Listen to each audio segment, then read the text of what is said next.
Hey folks, Jim Thomas here, Fitness Management and Consulting. I appreciate y'all being here at the channel today, and welcome back to our current subscribers. I appreciate you being here.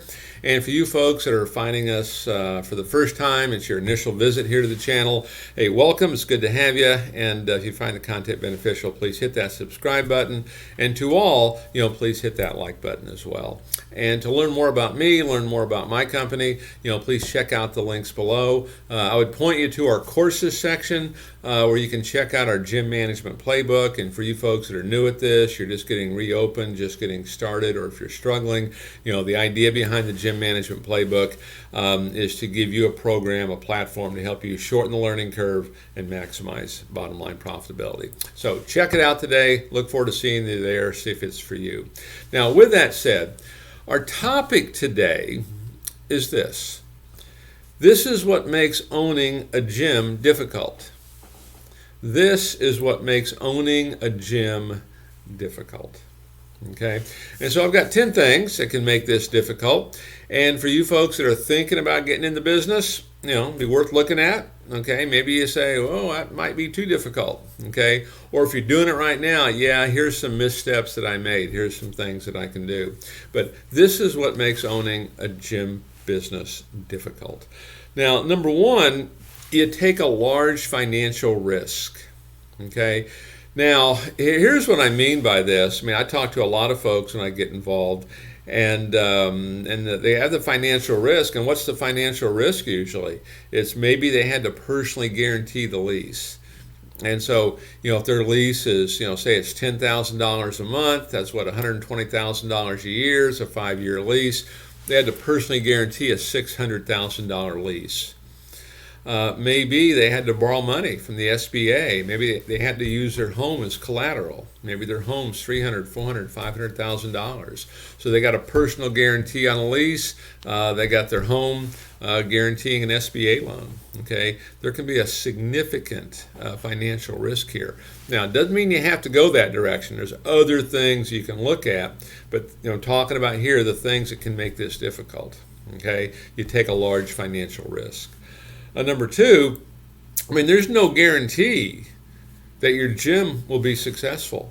There's no guarantee. Okay, there's no guarantee with anything, right? And it's one of the things, we always like to mitigate our risk with this. And, again, we're talking about what makes it difficult. And what makes it difficult is there is no guarantee of success. We hope, we think, okay? But we want to try to mitigate some of this, and I can give you some examples. Things that I did in the past was, I'd look for sublet opportunities, okay, to put my facility in because I get lower market rents, okay, easier to get in, okay, maybe taking over existing facilities that owners are ready to get out. Okay, and in many cases, if they've already personally guaranteed the lease, the landlord will leave them on that, and they are still the personal guarantee on that lease. Okay, I'll tell you one of the other things too when it comes to there's no guarantee to be successful. One of the things that helps is if you're not familiar with the concept of pre-sales, you for sure want to do it. You want to be selling memberships well enough in advance of your facility being open, and at least 90 days. Okay, be selling for a good 90 days. And when you negotiate your lease, I like to see you get 90 days of bated rent in there, because now we're talking 6 months of selling without one of your largest expenses. Okay, so that can help mitigate that. But there is no guarantee that you're going to have success here. Number three, your income's not always going to be steady. Okay, this is what makes the gym business difficult as you're ramping up. Now, once you ramp up and you get your recurring fees high enough, you get your second sales high enough with personal training, you get your retails, you get that in there. Initially, it's not always steady. You might have a slow month in new sales, a slow month in personal training, a slow month in retail. Okay, it's one of the reasons that you always want to keep your foot on the accelerator when it comes to marketing, and you're always training sales. Don't ever take this for granted. Okay, because one of the big focuses is how do we maintain that not only steady revenue, but we want to keep it growing as well. Okay, what makes the gym business difficult? Owning a gym difficult? You have to work longer and harder. Okay, you have to work longer and harder. You might have to be the opening person one day, you're the closing person the next night. you're having to tour guests, you're having to get things fixed. I mean, I can recall as an owner, I was in there helping replace hot water heaters at one time. Okay. Next day, I'm doing seeming like a midnight, sales training session with folks that wanted more help. So you're going to work longer and harder. Okay. It's one of the realities of this. Personally, certainly when you first get started. Okay, there's a good likelihood of this, and even folks that when you find yourself starting to struggle, we have a tendency to start taking on a little more, and you could start working longer and harder.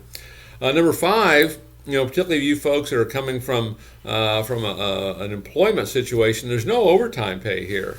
There's no bonuses, there's no overtime. I mean, you're putting this time in, and you're betting on the future, right? But this is what makes it difficult. You might be used to some of this in the past, won't be there in the future. Now, I would say this, to you folks that are looking to open new facilities, what I like to see ideally is if you have a current job, keep it. While you're getting this open. Let's get a manager hired. Let's train them how to do this properly. Keep your current job. This is a great way to mitigate a lot of these things, okay, and allow you to kind of, sustain some growth. If you're depending on this as everything that you need to pay your bills and everything else, it can start to become problematic for you. Number 6, your relationships can be strained. Okay, and certainly one of the things that I would suggest is if you're looking to open one up, you're looking to acquire one, man, talk to your spouse, talk to your kids, talk to your family, talk to your friends. How supportive are these folks? Okay, because if they're not, this could really be difficult because you're going to be wearing a lot of hats. There's going to be a lot going on. I mean, I kind of compared being a gym owner a little bit to being a human plate spinner. Okay, you get all the plates spinning on a stick, and as soon as you get down here and you got them all going, oops, that one's wobbly. Got to get back down here. Okay, in many ways, that's what a gym owner's life can be like, particularly in the beginning. Okay, you want to make sure you have support. I talk about all the time, we talk about, how to take your business to the next level, and we talk about, changing our think to a bigger think, increasing our action level, and then key steps that we need to do, to get there. And one of those key steps is making sure that we're associating ourselves with high achievers, people that believe in us, people that support us. You don't want to have this extra fight going on. So before you choose to do this, make sure all the key people in your life are behind you on this. Okay. Number 7, what makes owning a gym so difficult, is the burden of responsibilities on your shoulders.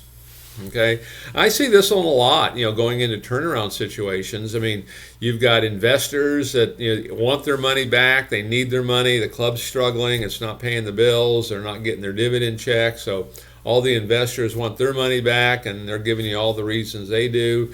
You got all the employees that depend on this job to feed their family, make their car payments, pay their rent. You've got all your members that are depending on you. And there's a lot of difficult decisions sometimes that have to be made, in the operation of a business. So this makes owning a gym difficult. Okay, it's one of the reasons. Surround yourself with top people. Surround yourself with what I would call that trusted partner kind of scenario. People that are really supportive and really want to see you succeed. Don't just surround yourself with yes men, so to speak, but people that really want to help you, get to where you want to go. What makes owning a gym business difficult? There are numerous rules and regulations you have to be aware of. And this stuff changes constantly, okay? Whether it's regarding employment, it's regarding just OSHA and ADA, and there's all kinds of things, okay?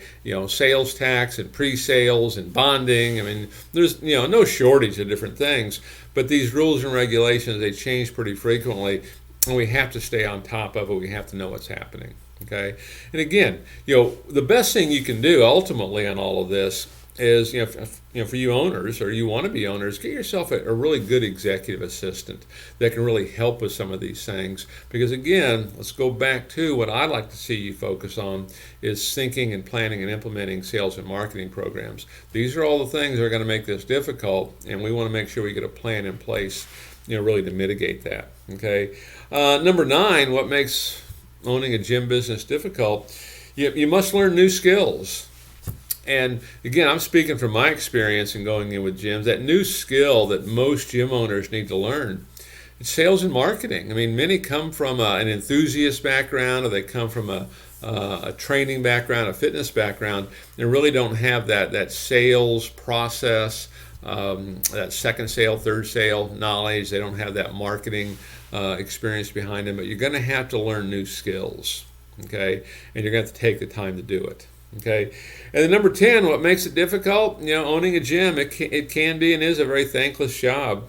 I mean, you put a lot of time, a lot of energy, a lot of money into this, you sacrifice a lot, and you probably won't get a whole lot of thank yous, okay, for it, okay? And so it can be, or at least seem like, a thankless job at times. And so those are the things that I see that can make owning a gym really difficult. Now, with that said, okay, it can also be very rewarding, and it should be, okay? These are the challenges that we face, but in every case, these things can be mitigated. We can come up with solutions to all of this, because at the end of the day, the best way to look at this is that we're in the solutions business. That's what we're here to do. So you take each one that I talk about here, what's the solution to it? How do we mitigate this? And, surround yourself with people that are better than you are at what you're asking to do. Automate as much as you can. Outsource, okay? Learn sales and marketing. Know that no matter how nice your facility is, unless people know you're here and ready to do business, it's not going to do much good, okay? So take a look at these. Which ones apply to you? Which ones do we need to address? And how can we help take your business to that next level? So folks, my name is Jim Thomas. My company is Fitness Management and Consulting. It's great having you here today, and look forward to seeing you all in that next video.